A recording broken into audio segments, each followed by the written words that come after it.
Waukesha's Product Training Center presents Electromechanical Systems course. In response to emerging field requirements, a new course has been developed by our Waukesha training team.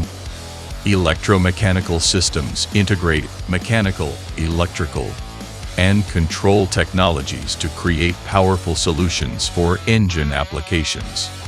This course is designed to help students understand the importance of these systems as used on Waukesha engines and to gain insight into how electromechanical components contribute to engine performance, reliability, and efficiency.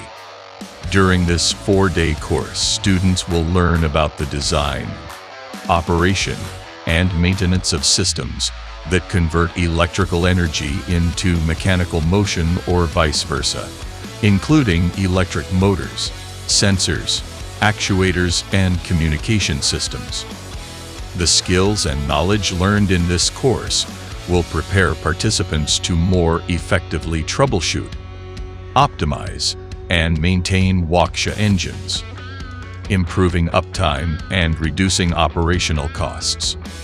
Important note: the Electromechanical Systems course is required for technicians who want to achieve a new engine certification. This course will equip you with the knowledge to enhance your productivity, increase your efficiency, and elevate customer satisfaction. Your powerful future begins with Waukesha Engine Learning.